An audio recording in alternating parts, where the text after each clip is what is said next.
नमस्कार, बहुत स्वागत है आपका डेली 24 भारत में। मैं हूं आपके साथ अनीता शर्मा। शुरुआत करते हैं देश दुनिया की बड़ी खबरों से।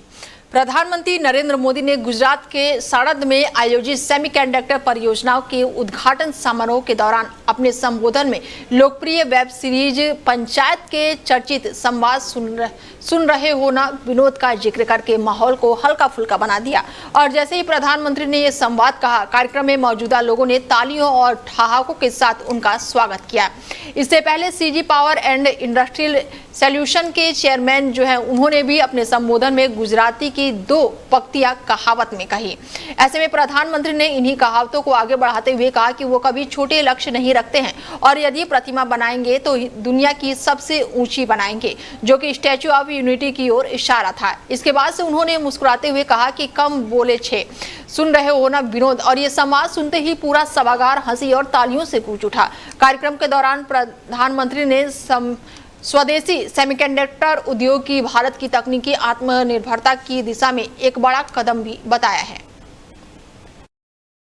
और जैसा सुवेश जी ने कहा, सुनते हो ना विनोद, काम बोलता है।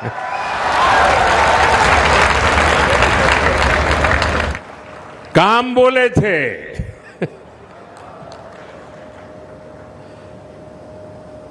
ये जो प्रोग्रेस दिख रही है, ये जो अचीवमेंट दिख रहे हैं, इससे जुड़ी सप्लाई चेन को मजबूत करना, ये भी हमारा लक्ष्य है। आज भारत वहीं लखनऊ में उप मुख्यमंत्री ब्रजेश पाठक के सरकारी आवास पर बीजेपी के शीर्ष नेताओं का जमावड़ा देखने को मिला। और इस दौरान बीजेपी के राष्ट्रीय अध्यक्ष नितिन नवीन, यूपी के मुख्यमंत्री योगी आदित्यनाथ और उप मुख्यमंत्री केशव प्रसाद मौर्य और प्रदेश बीजेपी अध्यक्ष पंकज चौधरी ने एक साथ बैठकर आम का स्वाद लिया। ये मुलाकात औपचारिक होने के साथ साथ राजनीतिक हलकों में भी चर्चा का विषय बन गई है। नेताओं ने सौहार्दपूर्ण माहौल में बातचीत की और आम के मौसम का आनंद लिया। हालांकि बैठक के एजेंडे को लेकर कोई भी अधिकारिक जानकारी सामने नहीं आई है, लेकिन शीर्ष नेताओं की मौजूदगी को संगठन और सरकार के बीच के बेहतर समन्वय के संकेत के रूप में देखा जा रहा है। कार्यक्रम की तस्वीरें सामने आने के बाद से राजनीतिक गलियारों में इसकी चर्चा तेज हो गई है। आम के बहाने हुई इस मुलाकात ने बीजेपी नेतृत्व की आपसी एकजुटता का संदेश भी दिया है। आगामी राजनीतिक और संगठनात्मक गतिविधियों के बीच हुई ये बैठक पार्टी के लिए बेहद ही महत्वपूर्ण मानी जा रही है। खबरों में आगे बढ़ते हैं और खबर यूपी के अयोध्या से है, जहां पर राम मंदिर चढ़ावा चोरी के मामले में जांच में बड़ा डिजिटल खुलासा हुआ है। पुलिस ने साइबर सेल और फॉरेंसिक विशेषज्ञों की मदद से आरोपियों के मोबाइल फोन से करीब 1 साल पहले डिलीट किए गए डेटा जो है उसको रिकवर कर लिया है। सूत्रों के मुताबिक ये डिलीट चैट अब जांच में अहम सबूत बनकर सामने आएंगे और जांच एजेंसियों को रिकवर हुए डेटा के साथ तौर पर 2 करोड़ रुपए से अधिक की चोरी से जुड़े कई महत्वपूर्ण सुराग मिले हैं। चैट्स में आरोपियों के बीच चोरी की रकम के बंटवारे को लेकर भी विवाद होने की बात सामने आई है। पुलिस ने मुख्य आरोपी अविनाश शुक्ला और अनुकल्प मिश्रा के नए मोबाइल फोन का डेटा भी अपने कब्जे में लेकर उसकी जांच शुरू कर दी है। सूत्रों के अनुसार फरवरी 2026 की चैट में अनुकल्प मिश्रा और लवकुश मिश्रा के बीच पैसे के हिसाब को लेकर तीखी बहस दर्ज हुई। अनुकल्प ने आरोप लगाया है कि लवकुश ने तय हिस्से से ज्यादा रकम अपने पास रख ली है और अब पुलिस इन डिजिटल रिकॉर्ड को पूरे घटनाक्रम की टाइमलाइन से जोड़कर जांच आगे बढ़ा रही है। हालांकि इन दावों की पुष्टि जांच पूरी होने के अधिकारिक रिपोर्ट सामने आने के बाद ही हो सकेगी। और ऐसे में राम मंदिर चढ़ावा चोरी का जो मामला है लगातार बढ़ता ही जा रहा है और लगातार पुलिस जो है इस मामले में नए खुलासे कर रही है। और ऐसे में डिलीट चैट्स जो है अब आरोपियों के खिलाफ अहम सबूत बनकर निकलकर सामने आए हैं। बड़ी जानकारी यूपी के अयोध्या से है, जहां पर हमारे साथ चर्चा में नवीन दुबे जी जुड़ चुके हैं, राजनीतिक विशेषज्ञ हैं। उनसे जानते हैं कि अब जैसे जैसे दिन आगे बढ़ रहे हैं वैसे वैसे इन आरोपों की तह भी खुलती जा रही है। राम मंदिर चढ़ावा केस में अब बड़ा खुलासा हुआ है कि डिलीट चैट्स जो हैं वो आरोपियों के खिलाफ अब सबूत बन गए हैं। नवीन जी, लगातार जो पुलिस जो है एक एक चैप्टर खोल रही है, धीरे धीरे खुलासे हो रहे हैं और अब जितने भी 1 साल पुराने चैट जो डिलीट हो गए थे अब पुलिस ने उसे रिकवर कर लिया है, तो क्या लग रहा है कि गाज कितने लोगों पर गिरेगी अब? माही जी, निश्चित तौर पर देखिए, अगर इसमें जांच निष्पक्ष तरीके से होती है तो मैं बिल्कुल कह रहा हूं, और मामले को समझ रहे हैं तो ये जांच बहुत ऊपर तक जाएगी, बहुत बड़े बड़े लोग इसमें फंसेंगे, क्योंकि बहुत बड़े स्तर का घोटाला हुआ है। ये एक तरीके से कहिए कि संस्थागत माफिया गर्दी हुई है। मैं नया नाम दे रहा हूँ इसको आज, संस्थागत माफिया गर्दी। बिल्कुल। योगी जी कहते हैं कि उत्तर प्रदेश में हमने माफिया राज खत्म कर दिया, लेकिन ये जो चंदा माफिया है, दान माफिया है, इसको खत्म करने की हिम्मत वह भी नहीं जुटा पा रहे हैं। और यही कारण है कि इस पूरे मामले में लीपापोती की जा रही है। अब आप एक चीज देखिए, ना आर्थिक अपराध शाखा ईओडब्ल्यू को इसमें इन्वॉल्व किया गया है, ना ईडी इन्वॉल्व हो रही है, ना सीबीआई को इन्वॉल्व किया जा रहा है। करोड़ों का घोटाला है, 80 लाख पर लाके छोटे छोटे 4-5 लोगों को आप ले रहे हैं। और मैं तो बार बार कह रहा हूँ, हर डिबेट पर, हर मंच पर, हर चैनल पर एक ही बात कह रहा हूँ कि क्यों नहीं कोषाध्यक्ष जो गोविंद गिरी है उनका नार्को टेस्ट कराया जाए। अगर आप ईमानदार हैं तो आप आइए आगे, उनको आना चाहिए आगे, वो कहें कि हाँ मेरा पॉलीग्राफ टेस्ट कराइए, मेरा नार्को टेस्ट करा लीजिए। चंपा ट्राई जी आगे आए, वो कहें कि हाँ मेरा पॉलीग्राफ कराइए, नार्को टेस्ट कराइए। अनिल मिश्रा हैं और गोपाल राव है, ये लोग क्यों नहीं आगे आ रहे हैं भाई? बिल्कुल, ये केवल इनको सेफ साइड दिया जा रहा है, छोटी बच्चियों पर डाल के। और अभी हाल फिलहाल में आप देख रहे हैं, कोई और बड़ी घटना हो जाएगी तो ये मामला ठंडे बस्ते में चला जाएगा, हम और आप उस पर चर्चा करने लगेंगे। बिल्कुल, ये बात तो सही है। अब जैसे जैसे आपने अभी बोला कि छोटी मछलियां जो है उनको निशाना बनाया जा रहा है, तो अगर ये मामला यहीं पर निपट गया तो फिर ये बड़ी मछलियां तो हैं वैसी की वैसी रह जाएंगी, जस की तस खबरें, और जो भी मामला है वो वैसा का वैसा ही रह जाएगा। जी बिल्कुल, निश्चित तौर पर आप समझिए, ये पूरी तरीके से अब इसको डैमेज कंट्रोल के तरीके से सरकार भी कर रही है और विश्व हिंदू परिषद आरएसएस भी कर रही है। मुझे तो बड़ा ताज्जुब लगता है कि विश्व हिंदू परिषद के आलोक कुमार जी कह रहे हैं कि प्रियंका गांधी को बुला के उनसे बयान ले लो, इससे बयान ले लो, राहुल गांधी से ले लो, अखिलेश यादव से ले लो। अरे भाई, क्यों नहीं आपकी जबान से ये शब्द निकल रहे हैं कि चंपत राय को लाइए, उनका नार्को टेस्ट कराइए, पॉलीग्राफ टेस्ट कराइए? क्यों नहीं हिम्मत जुटा पा रही है प्रदेश की सरकार?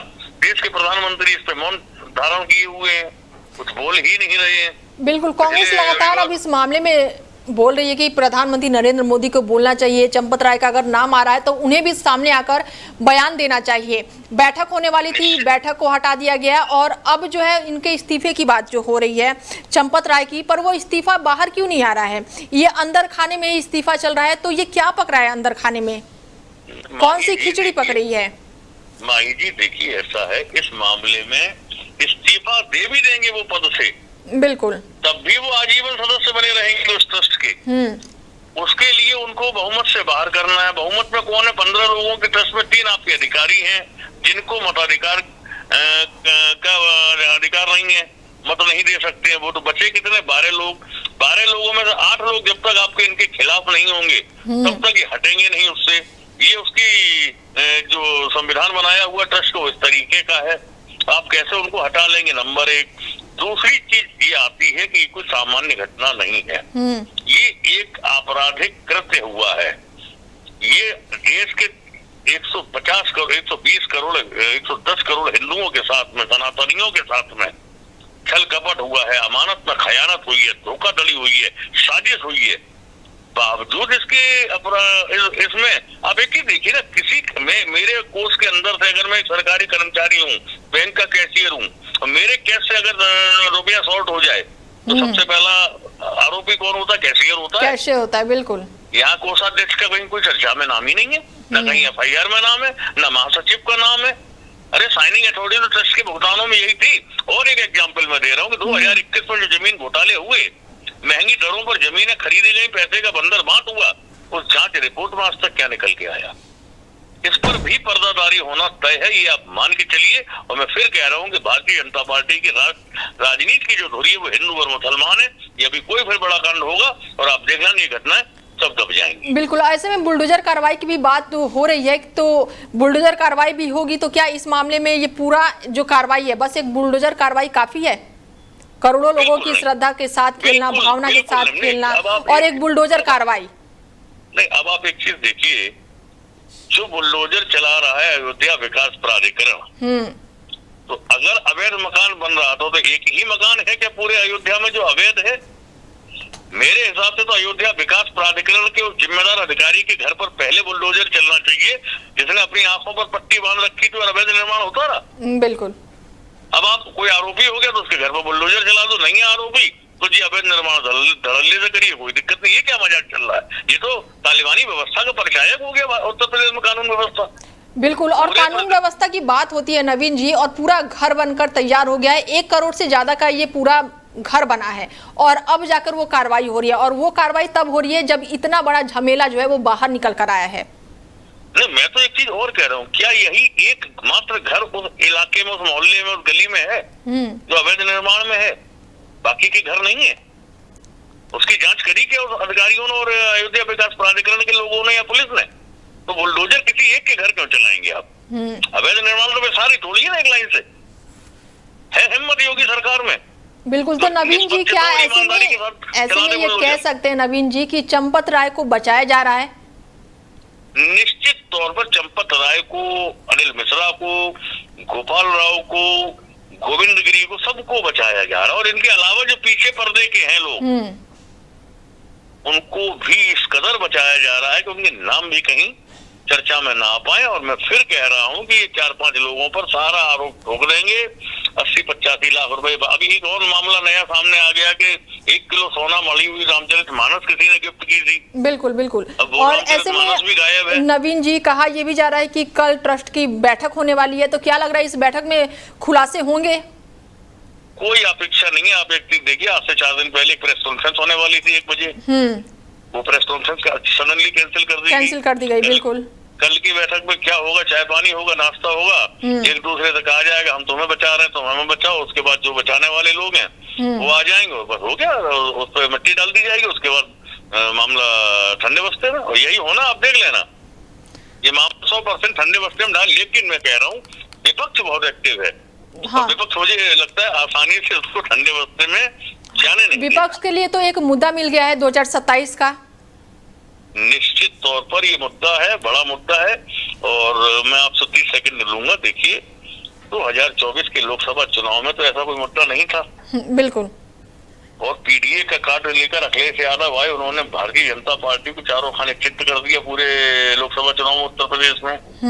अब जब ये इतना बड़ा मुद्दा है, हजारों करोड़ों हिंदुओं की आस्था पर ठेस पहुंची है, तो आप एक चीज देखिए, अगर 5 से 7% वोट भी भाजपा का स्लाइड हो गया तो बुरी तरीके से हालत खराब हो जाएगी उत्तर प्रदेश के अंदर, लंका लग जाएगी इनकी। तो बिल्कुल, ये सरकार तो थोड़ी, विपक्ष में भी सम्मानजनक परिस्थिति में नहीं रहेंगे।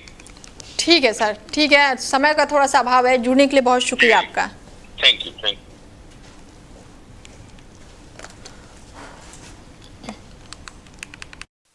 खबरों में आगे बढ़ते हैं और तेलंगाना के मुख्यमंत्री रेवंत रेड्डी ने हैदराबाद मेट्रो रेल परियोजना को लेकर केंद्र सरकार से जल्द ही निर्णय लेने की अपील कर दी है। उन्होंने केंद्रीय मंत्री जी किशन रेड्डी और केंद्रीय आवास एवं शहरी कार्य मंत्री मनोहर लाल को पत्र लिखकर मेट्रो रेल के दूसरे चरण को मंजूरी देने और पहले चरण के टेक ओवर की प्रक्रिया को आगे बढ़ाने का अनुरोध किया है।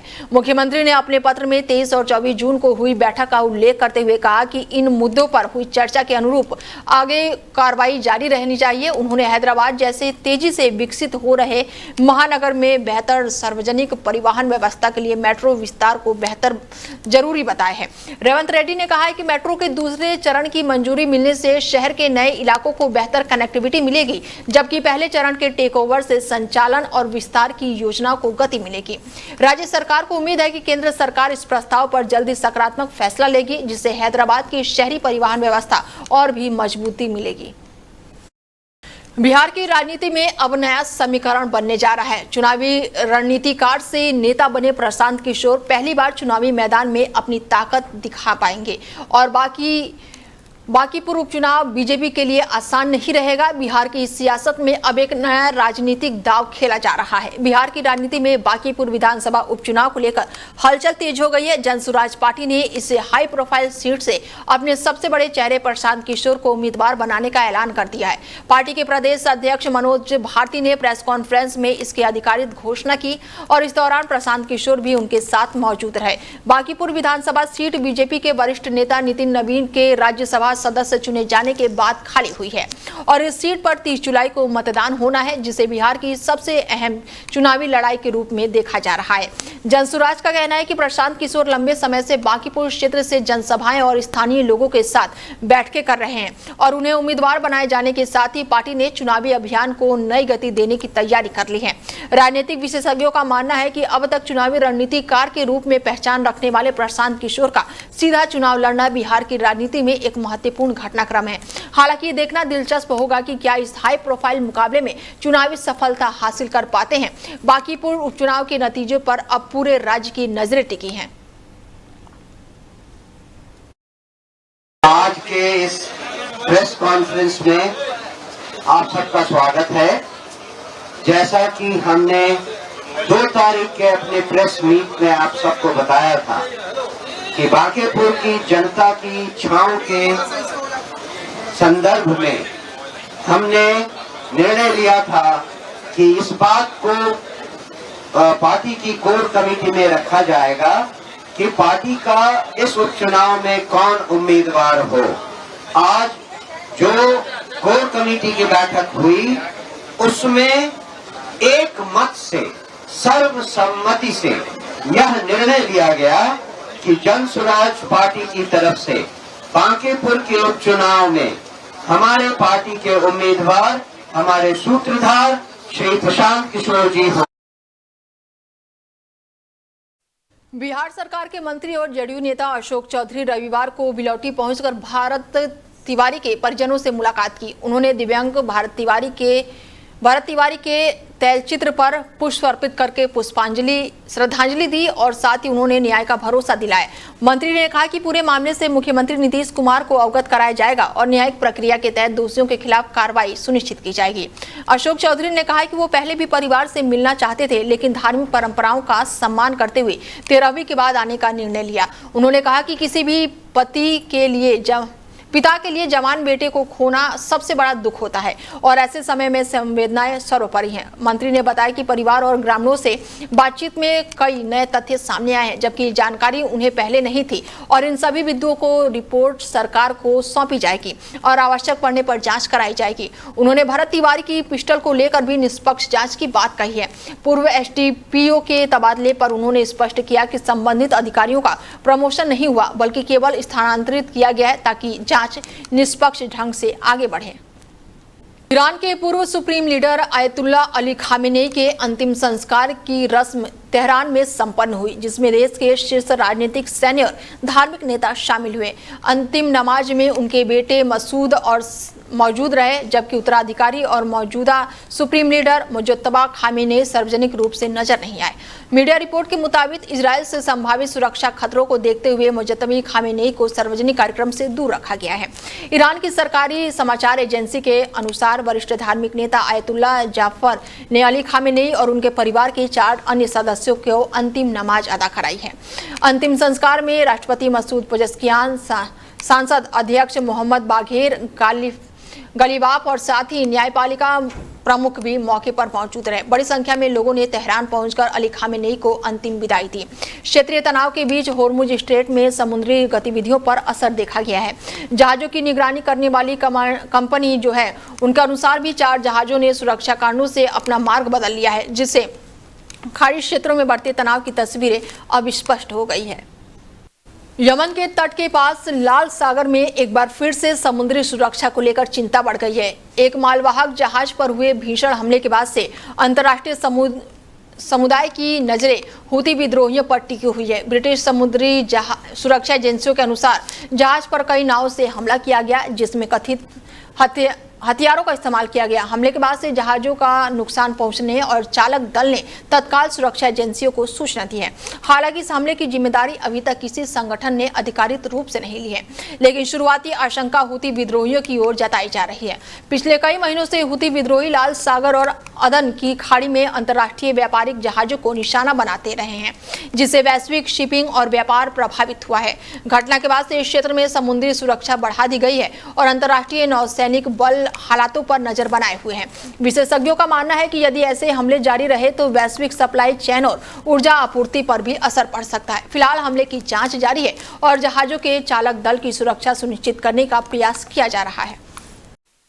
महज 15 साल की उम्र में इतिहास रचने वाले वैभव सूर्यवंशी आने वाले समय में टीम इंडिया की नई पहचान बनेंगे और अब आखिरी डेब्यू कैंप मिलने के बाद से वैभव सूर्यवंशी के आंसू छलक पड़े हैं। इंग्लैंड के खिलाफ मुकाबले में वैभव सूर्यवंशी ने भले ही जीत का स्वाद नहीं चखा, लेकिन अपने नाम एक बड़ा रिकॉर्ड जरूर दर्ज कर लिया। महज 15 साल 99 दिन की उम्र में वैभव सूर्यवंशी भारत के लिए अंतर्राष्ट्रीय क्रिकेट में पदार्पण करने वाले सबसे कम उम्र के खिलाड़ी बन गए हैं। उन्होंने इंग्लैंड के खिलाफ मैनचेस्टर में अपना पहला मुकाबला खेलते हुए सचिन तेंदुलकर और शेफाली वर्मा का रिकॉर्ड पीछे तोड़ दिया है। मैच से पहले उपकप्तान तिलक वर्मा ने वैभव को भारतीय टीम की डेब्यू कैप भी दिया और इस खास मौके पर पूरी टीम और सपोर्ट स्टाफ ने तालियों के साथ उनका भव्य स्वागत किया। अभिषेक शर्मा, ईशान किशन और अर्शदीप सिंह समेत कई खिलाड़ियों ने उन्हें बधाई दी। कैप मिलते ही वैभव भावुक हो गए और उनकी आंखों से आंसू छलक पड़े। हालांकि उनका पहला अंतर्राष्ट्रीय मुकाबला जीत के साथ यादगार नहीं बन सका। इंग्लैंड ने इस मैच में T20 अंतर्राष्ट्रीय क्रिकेट में भारत के खिलाफ अपना सबसे बड़ा रन चेंज पूरा किया है।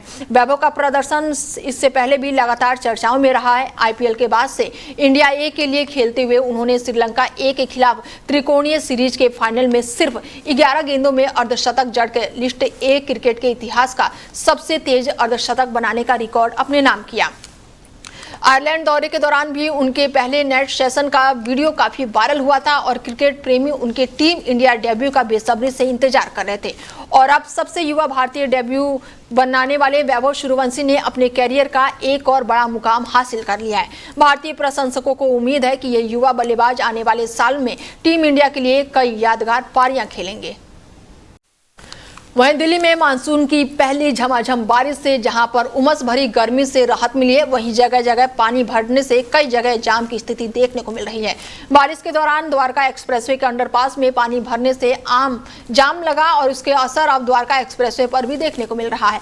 दिल्ली में बारिश के साथ तेज हवाएं भी चल रही हैं, जिस कारण कुल 15 उड़ानों का रूट जो है वो डाइवर्ट किया गया है। इसमें 5 अंतर्राष्ट्रीय हैं और 10 घरेलू उड़ानें शामिल है। खराब मौसम की वजह से इन उड़ानों को जयपुर और लखनऊ की ओर डाइवर्ट किया गया है।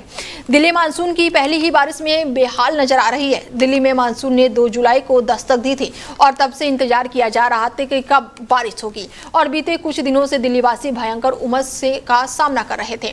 बारिश होने से दिल्ली का मौसम अब सुहावना हो गया है। हालांकि ये उम्मीद नहीं की जा रही थी कि ऐसी झमाझम बारिश हो जाएगी और जिससे जगह जगह पानी भर जाएगा। और इसी बीच भारत मौसम विज्ञान विभाग ने पहले ही दिल्ली NCR में मानसून के सक्रिय होने और मध्यम में से भारी बारिश की संभावना जताई है। विभाग ने निचले इलाकों में जलभराव, ट्रैफिक जाम और दृश्य कम होने की आशंका को देखते हुए लोगों से सतर्क रहने की सलाह दी है। मौसम वैज्ञानिकों का कहना है कि आने वाले दिनों में भी राजधानी और आसपास के क्षेत्रों में बारिश का सिलसिला लगातार जारी रह सकता है। ऐसे में नागरिकों को अनावश्यक यात्रा से बचने और मौसम विभाग द्वारा जारी दिशा निर्देश का पालन करने की सलाह दी गई है। बारिश से लोगों को गर्मी से राहत मिली है, तो वहीं राजधानी वासियों को थोड़ा सा जाम से मुश्किल भी देखने को मिल रहा है। बारिश के बाद तापमान में उल्लेखनीय गिरावट दर्ज की गई है और मौसम जो है खुशनुमा हो गया है। पार्कों और सार्वजनिक जगहों पर लोगों ने ठंडी हवाओं और बारिश का आनंद भी लिया, लेकिन दूसरी ओर जलभराव, ट्रैफिक जाम और बदहाल सड़क व्यवस्था ने भी साफ कर दिया है कि मानसून की पहली ही बारिश में राजधानी की बुनियाद जो है वो पूरी तरह से बुनियादी अब देखने को मिलेगी। संबंधित एजेंसियां आने वाले दिनों में लगातार होने वाली बारिश से पहले जल निकासी और यातायात व्यवस्था को कितना दुरुस्त कर पाती है, अब ये देखने वाली बात होगी। फिलहाल बुलेटिन में मेरे साथ इतना ही। दीजिए इजाजत, नमस्कार।